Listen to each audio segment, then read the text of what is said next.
Thanks for tuning in to episode 2 of the Process to Product podcast. I'm your host, Wes Pendleton. I'm a co-founder and the managing partner of Soul Surplus. Episode 2 was actually supposed to revolve around our latest drop, Hidden Gems, but unfortunately, all of the audio from those meetings were corrupted and we lost everything. Obviously, it would have been weird to recreate an initial meeting, so I've just decided to scrap that one altogether and move on to this episode. In this episode, you'll hear my virtual meetings with Smythe, the executive producer of Somber Soul, and Zari, our digital media manager. Just remember, this audio is raw and taken directly from our meetings. Hope you enjoy. All right, sitting down with my man Smythe today, prelim for a brand new sample pack, Somber Soul, lo-fi pack, right? Lo-fi-ish pack? Yeah, pretty much. Chill hop more so, which falls under that category, but yeah.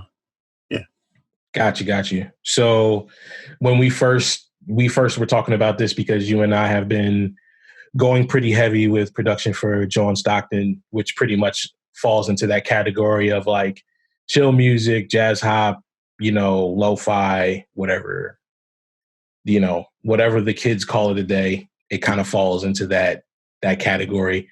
What I like to call, or what you like to call, lounge music, and I call it elevator music. You know what I'm saying? It's kind of like the same thing. Cafe. I mean, the best part about it too is it's just so, the thing about this particular sound that I love the most is just it's such a passive sound. You can put it on and it's just the perfect background music, So because we had been delving so deep into that, you came to me and you were like, hey man, maybe we should actually create some sounds that kind of fall into that category. Yeah. Okay. Yeah. So, like sonically, what are you thinking? Are you thinking like, I guess, are we going more jazzy? Yeah, it's definitely, like I always say, I feel like chill hop is pretty much just 21st century smooth jazz. Right. So it's jazzy, which, the artist part of me cringes when people say things like jazzy, because either it's jazz or it's not. Right. I'm definitely more a straight ahead guy, but yeah, it's definitely on the jazzy side.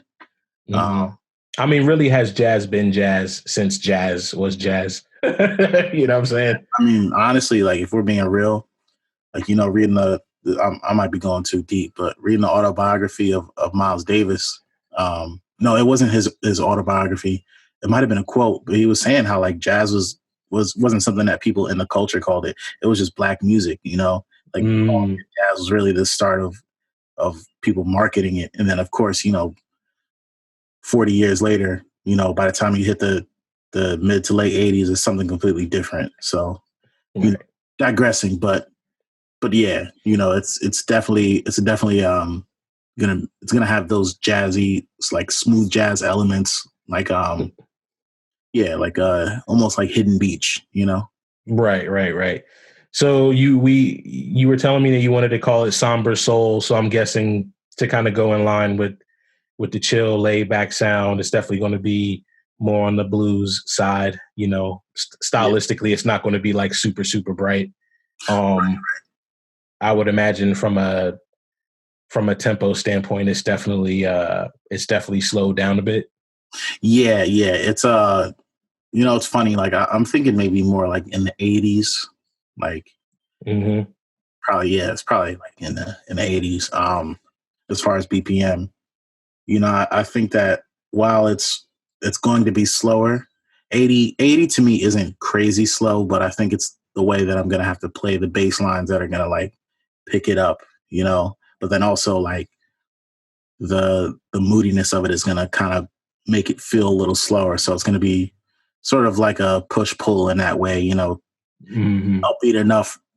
So it's hop, but it's slow enough to where it's chill, Got you.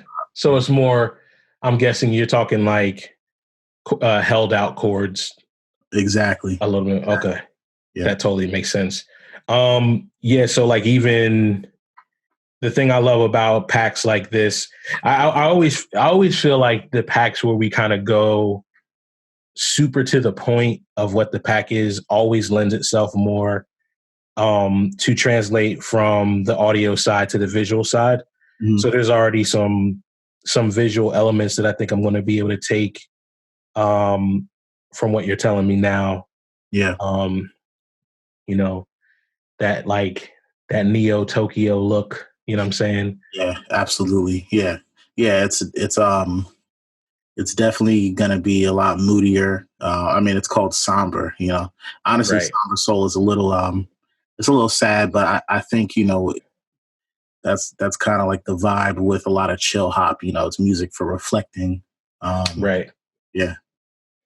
Yeah. So meditative, chilled, relaxed, somber, all adjectives for this pack I'm seeing. Yeah. Those are good visual words, or maybe not visual words, but they inspire visuals, I think, Sure. During the first 2 years of product and art direction, I pretty much just went with my gut, presenting what made the most sense at the moment and what I thought would translate best to our customers. Over time, I've learned the importance of taking more cues from what is going to be presented sonically and utilizing this information for art direction. These meetings with Smythe have become more and more important. I'm listening for things like, what are the tempos going to hover around? Do those tempos convey a specific feeling? Is this project going to be more moody than others? These initial ideas of where Smythe will be going with his instrumentation will give me a clearer picture of what the overall visual aesthetic will ultimately become. Instrument-wise, I'm guessing pads, keys more? Keys heavy? Definitely like guitar noodling, but I'm going to do a lot more ambient stuff with this one. Okay. It's going to be like, even the guitar is going to have more reverb. I'm really not a big fan of like digital reverbs. Mm-hmm. Keep stuff dry, but I think it's going to sound really cool if I get a little more generous with the with the Valhalla reverbs and everything. So yeah, gonna drench this one. Yeah. So yeah, it's the thing I'm looking forward to is, with us transitioning more to really prefacing a lot of our newer stuff for the inevitable placement onto Splice. I like the fact that we're kind of I feel like we've done enough on the side of really flexing our musicianship skills. Mm-hmm. That's left without saying. I think we really just don't have anything to prove, you know what I'm saying, on that side of things anymore. Right. And it's nice to kind of dial it down a bit, which is really more what I feel like I get on you guys more about that more than anybody, about dialing it back a bit. And I kind of feel like that this is going to be the first track or the first pack that allows us to start walking in that direction and really creating more stuff with the end user in mind, and not just like to create this showcase that like we can't be touched from a musicianship standpoint, Right. Yeah. So I'm guessing this stuff would be super sampleable, Yeah, it's also going to be very loopable. I think that's just the nature of it. Yeah, this is definitely going to be one of the ones where you throw some filtered drums on top of it and you got your chill hop track. Right.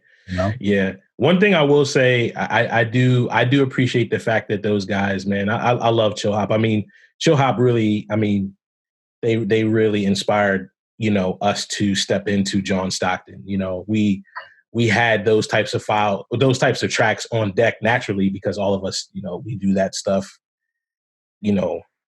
kind of without trying sometimes. Mm-hmm. But I like the fact that they have a lot of variety and it's not just one particular style. So I'm hoping when you're creating this, you can keep that in mind, to not just necessarily like super sniper focused into like, okay, so like, if I really want to get folks into the feels wagon, you know what I'm saying? We definitely want to make sure that it sounds like this. Like you're not going to do like that that digitized keyboard thing are you? Because that's like real prevalent. I hate that sound. What's digitized keyboard? It's like they'll take like a Rhodes or an electric piano and then they'll 8-bit it. You know what I'm saying? Or no. Yeah. I was hoping you wouldn't do that. I mean, listen, like everybody has their own thing, but I don't know. I feel like that's like a cheap trick to create that sound, especially considering the fact that like, I mean, chill hop is nothing, and it's not any different than, what Tribe used to do, right? Just kind of in a less produced way. It's like it's not like it's something brand new. This is timeless music, basically. You know what I'm saying? Exactly. But I mean, if we can lend to it to help more producers create more in that sound, man, I'm totally down for that. Anything else you're thinking? Like stylistically? Yeah, no, I'm definitely I definitely feel like I'm definitely gonna make the bass lines kind of carry, like I said, it's gonna carry that hop. I guess I'm just kind of thinking like I'm almost thinking with my smooth jazz brain on, which works when you combine it with like the soul sound. Like it's going to be consistent with our soul, Mm-hmm. But I'm thinking about just kind of like throwing on that smooth jazz, because when I listen to chill hop, the first thing I always hear is that guitar, that lead guitar. Right. A lot of times it's a sample or something. It's looped doing some kind of like pseudo jazzy thing. Right. I really be trying to figure out where these guys are getting that stuff from, because it's like you can listen to 3 hours of a playlist and you don't hear the same guitar noodling twice. So I'm wondering if these guys are playing that on top of the existing track, like if the producer who's doing it is actually the guitarist, or because sometimes I can't tell if it's a sample or they're just playing and they're throwing a filter on it, Yeah, I'm not sure. It honestly could be somebody in the studio, and then they play something and they end up just looping it. Right. It's not or maybe it's a sample pack. Today I looked up chill hop sample packs, and it's kind of like exactly what we're talking about. And some of those packs are huge. Like there's just a bunch of stuff in there. So I'm sure it's where were you looking at that on like Splice, or that was, I think I just Googled it. Okay, gotcha. See, like when you Google stuff, you kind of just want to see, all right, if I Google this, what is the very first thing that I see? What's the most popular one? Right. And I listened to it, and it was what it was. Like it's that's exactly it. I don't think I think the best way to do chill hop, and this is also kind of digressing, is like, get like buy Bad Benson on vinyl, the George Benson album. You know what I mean? Like that's, but I'm not hearing any like really complex harmonic stuff like you. Right. Well, I think that's the thing. I think it's not supposed to be complex, because that's like, I keep trying to explain to people, like there's a method to the creation of that music. It's not supposed to stick out. Right. It's literally just supposed to play in the background. And I do feel like you have to have a particular set of skill to be able to pull that off. Mm-hmm. Like even for you, like I think it's hard for you to produce that type of music, because naturally you're just such a gifted musician that you're just always going to lean on your musicianship, which is not in the box. Right. Whereas in me, even though I'm a musician, I'm still more of a sampler more than anything. I'm more of a digger.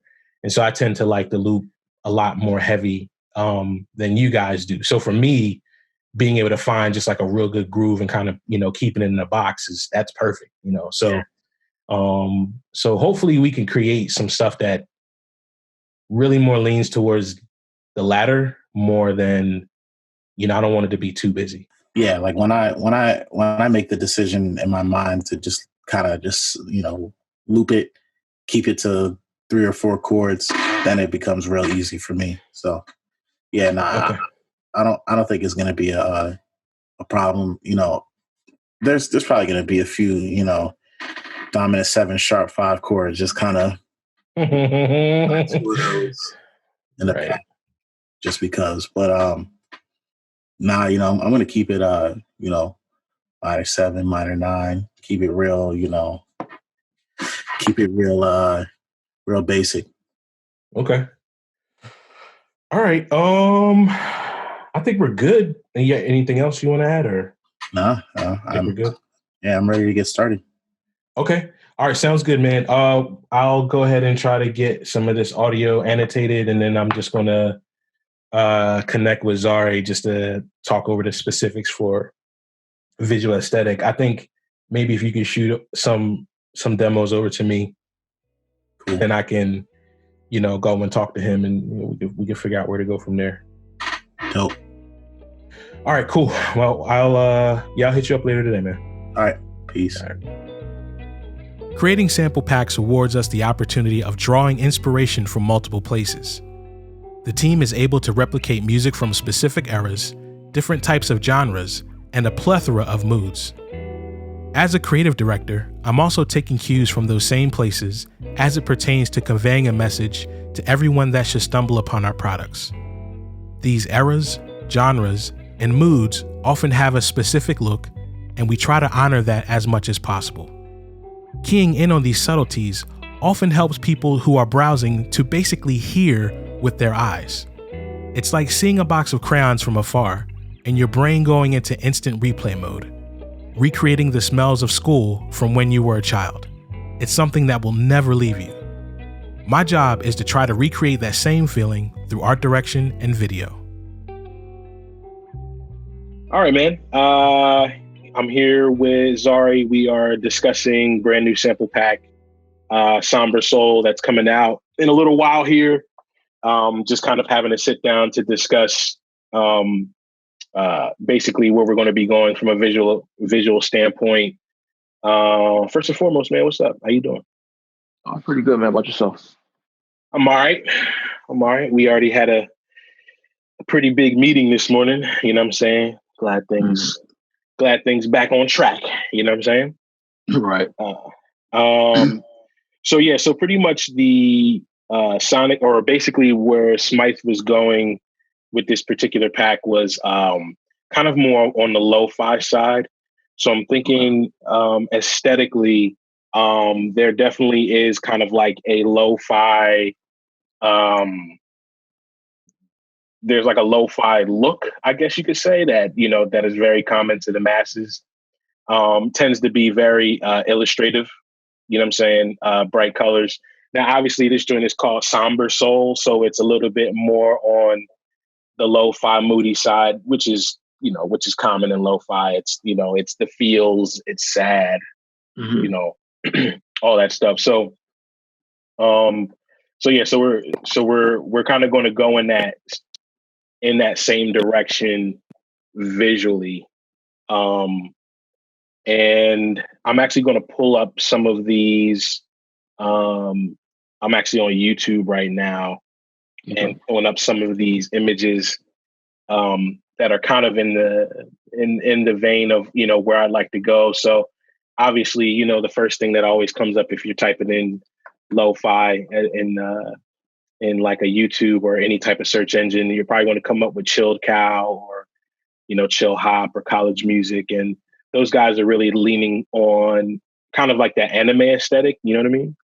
Right. Yeah, I was going to say that kind of looks like very anime-ish, cartoony-ish. Exactly. With their covers. Exactly.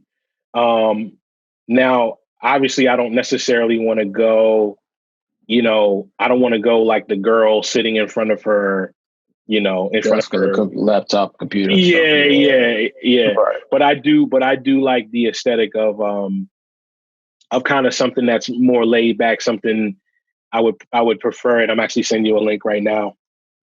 I kind of like this style of like line drawing, with a little bit of depth in it, for illustrative purposes, obviously. But the thing that I like especially is that it is kind of that bedroom scene. So I'm thinking something along the lines of bedroom scene, definitely night. Lo-fi tends to lend itself to more of a nighttime feel. You know what I'm saying?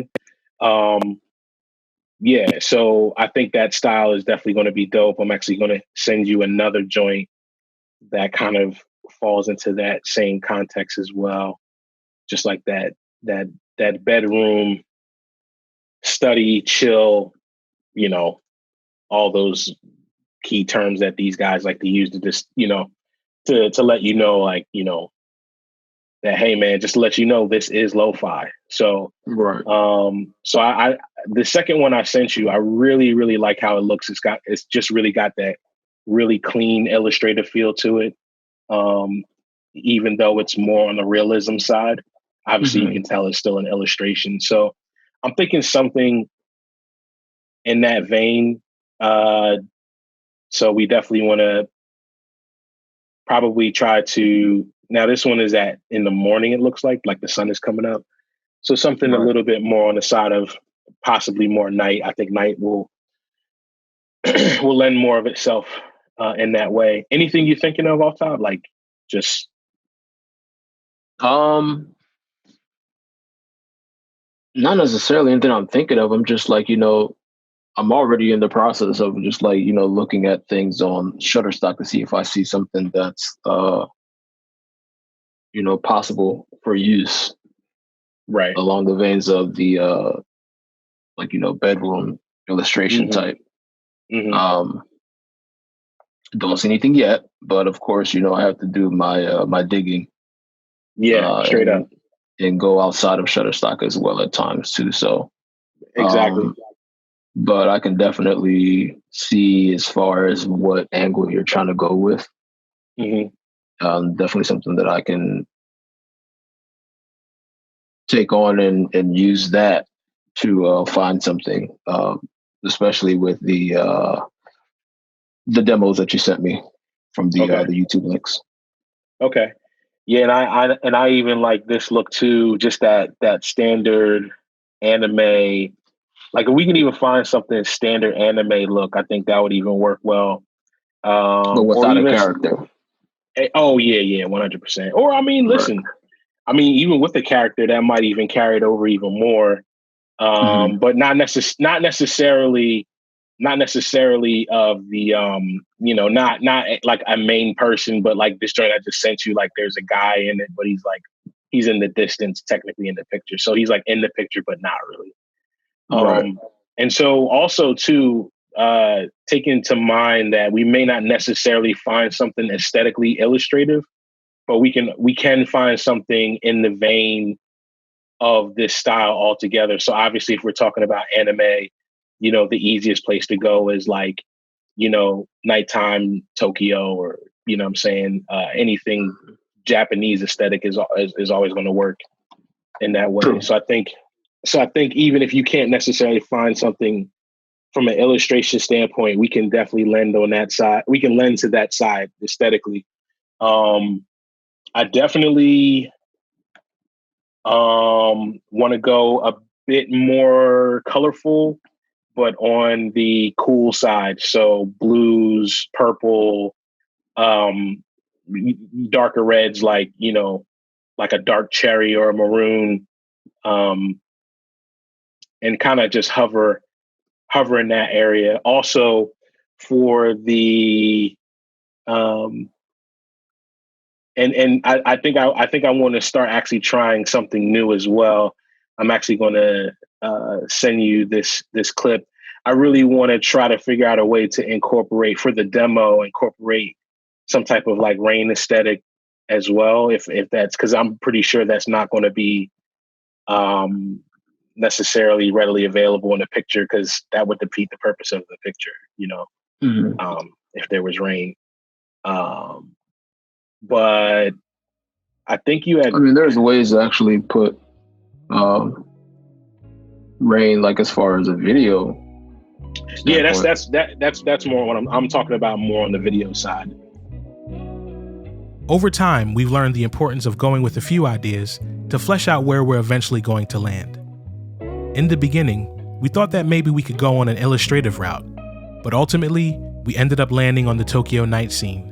And through some Photoshop and Premiere hacking, we were able to knock this one out the park. Bias intended. Yeah, I'm definitely thinking add rain aesthetic for the video aspect. Mm-hmm. And if we can get something that has, Tokyo nights with some neon signs, maybe we can figure out a way to make those lights flash in the demo. You did that with the assorted sweets. I really loved how you did that when you were flickering the those tree illustrations that were part of the cover. Oh, the neon. So, yeah. So something like that, where even if it's a still picture, if we add like the rain elements and also the and also that flickering neon aesthetic, I think that would be dope. I think we can maybe even try. I don't necessarily care stylistically for this all the time, converting a still image to an illustrated image on like Photoshop.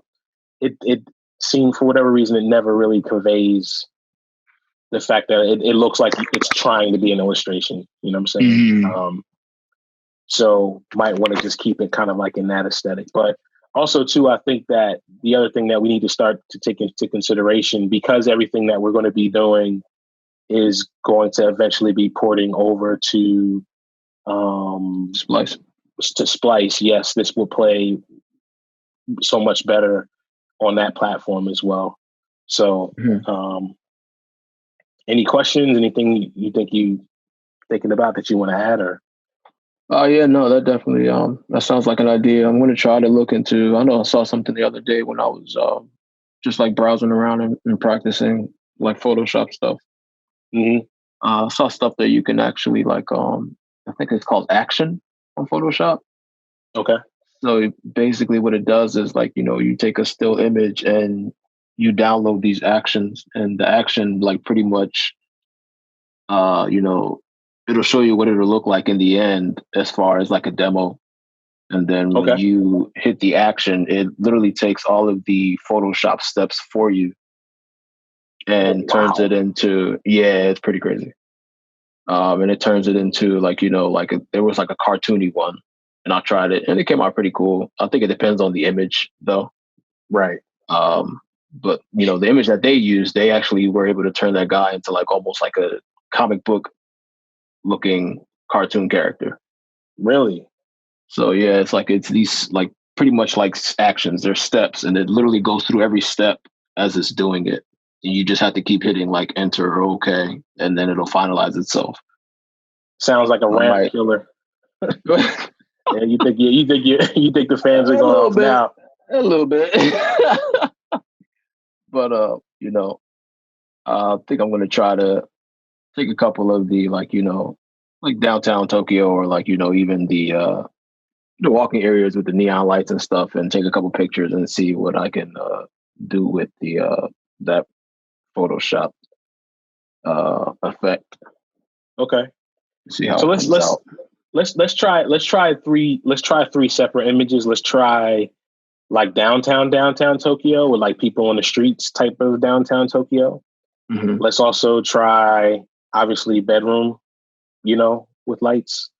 Mm-hmm. Actually, you know what? Maybe not do the bedroom with lights, because I think Capsun did that with one of his joints. So definitely out. Yeah, definitely outside will probably play a lot better. I don't want to step on his toes. That would be disrespectful. So more so just like outside of the house. Yeah. And I mean, it's going to be like one of those Tokyo type homes that they have in like those animes and stuff like that. Exactly. Where it's like, it's weird because it's like a neighborhood, but it's a city at the same time. Right. So yeah, one of those will probably play. I think that one will probably play the best. But definitely something with some signage there so that you can play around with that. So downtown Tokyo with people, then another one with like, the front of a Tokyo home. Mm-hmm. And also see if you can find the characters for Somber Soul in Japanese, because you might be able to swap those characters out for the cover, because if you're finding something that has a neon sign, we might not necessarily understand what those characters mean. So, see if you can find something, if you can translate and grab the actual, or, I mean, technically, I think you might be able to do that on Photoshop, if I'm not mistaken. But I don't know. I don't want to. I don't think so. I think there's a font that turns each letter into the actual character. Japanese characters, right? Yeah. Gotcha. So, could always try that. See how that works out. Okay.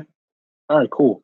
I think that's pretty much it. Like I said, for the video, let's definitely make sure we add some rain overlay on that. And I think we should be good. No video for this one. I think just the still images with the flashing lights will do just fine. Okay. And this is for the pack, right? Yes. Okay. That would be for the demo for the pack. Yes. Right. Okay. All right. Sounds good. Okay. All right, man. Well, listen, I'll let you get to it. If you could maybe get me 3 of those images before the day is over, so I can check off on those and we can get cracking, man. Okay. I'm trying to find some of those images now, and I'll just run them over to you. Okay. Sounds good. Appreciate you, homie. Yeah, no problem. All right. Changing things up from time to time helps me to stay sharp. With other labels and vendors stepping it up visually across the board, it's been important to push the envelope for every project. Now that we have ample time to develop each drop, it's allowed us the luxury of really processing each decision with a fine-tooth comb. I love projects like this one especially, because it really pushes us to consider the customer even more. From time to time, it's been really easy to double down on what we think they ultimately wanted. The consequences of working this way can be all over the place. Somber Soul pushed us to do a lot more research on every aspect, which I believe will yield more fruit on the back end. In the end, everyone is happy, and that's really all I want. Thanks for tuning in to this week's episode, and I hope you were able to gather some inspiration and use some of the techniques on your own projects coming soon.